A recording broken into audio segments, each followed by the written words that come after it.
the motivation to run is a call from the people. I have been the people's man, working with the people right from my childhood, going to communities, my antecedents through my NGO, the Area Development Initiative, working towards developing our communities, identifying problems in the community, harnessing potentials, calling on different people, calling on different organizations to solve problems. Particularly Bwari Area Council, I discovered that the past government and the one COC, they've done their best. But I feel that there are other untapped potentials in Bwari Area Council. When given the opportunities, I'll be able to fix them. And that is why one of my slogans is Go Fix Bwari Area Council. I want to quickly highlight on them. First of all, in the area of health, if you go around Bwari Area Council today, our primary health centers is an eyesore. That was what motivated me, particularly in the rural areas, to give about 100 students scholarship to study community health and primary health. So that by the time they come back and they graduated, they'll be able to mount and take care of these facilities. And we see hospitals without personnel, without drugs. And this is leading to increasing death rates in our communities. And they say health is wealth. So that is my first agenda. That when the people are healthy, they will have strength to go about looking for a good life.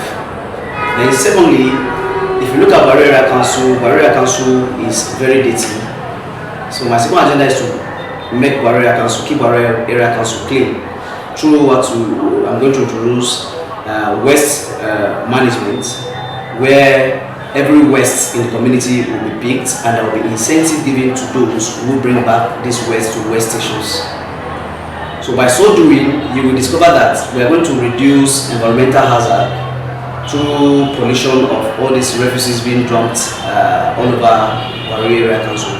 And that is not just enough. It will help us also generate revenue by recycling all of these things in Bwari Area Council. Industrialization. In Bwari Area Council, there are no industries. And I also discovered that if we have more of industries in Bwari Area Council, it's going to open up our revenue.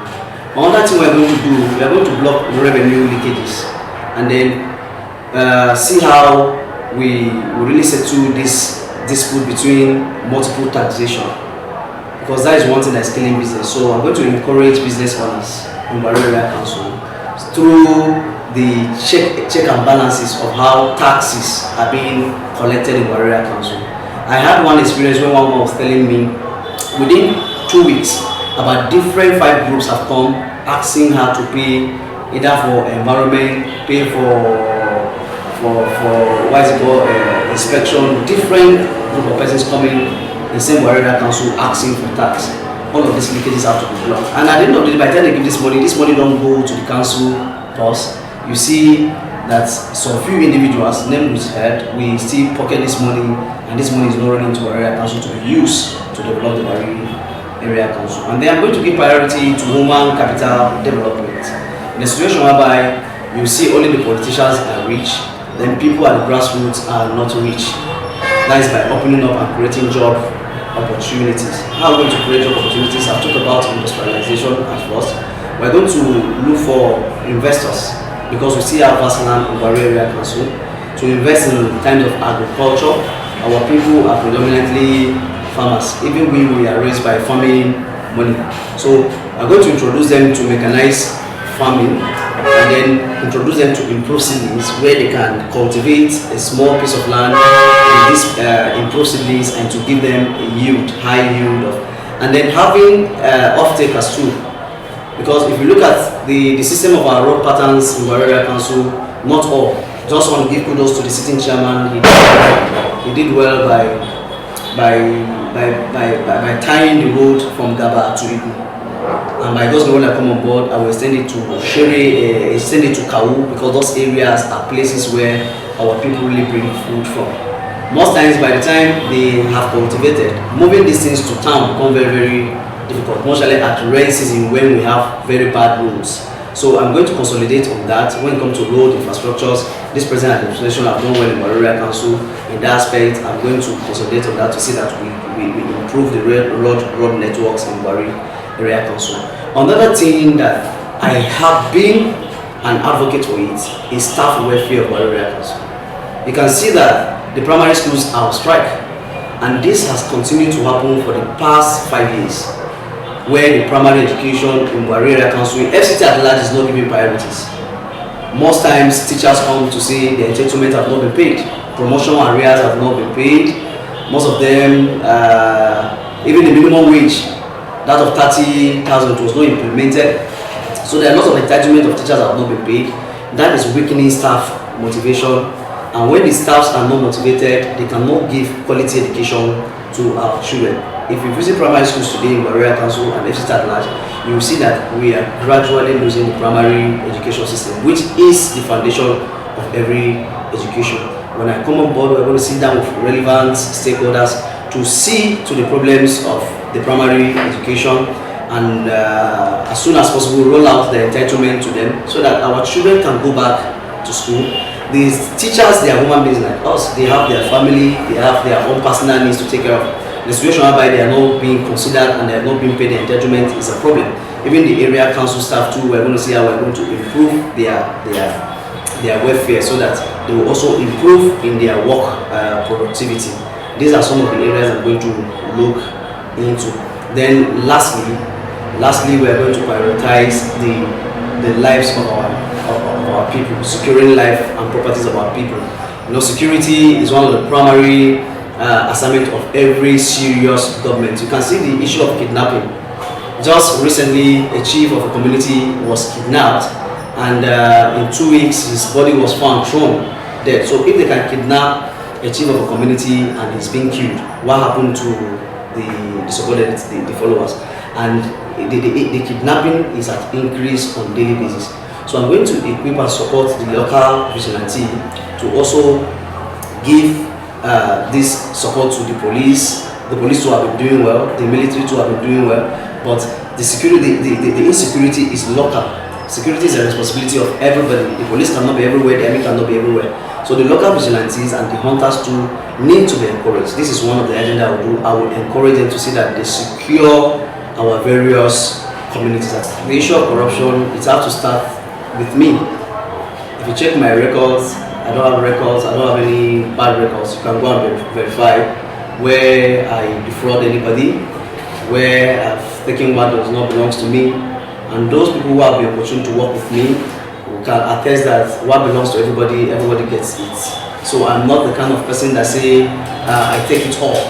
So at first, the corruption issue is going to start by me, by setting example. Of course, when I enter the office, and I begin to siphon funds, appropriating figures where it's not necessary, and then working with other staff to say, you inflate this figure for this money that's supposed to be used for this, push it to another thing. You see, I have first of all presented myself as a corrupt entity, giving room for other people to be corrupt. So at first, I'm going to serve as an example to them where I have a clean sheet.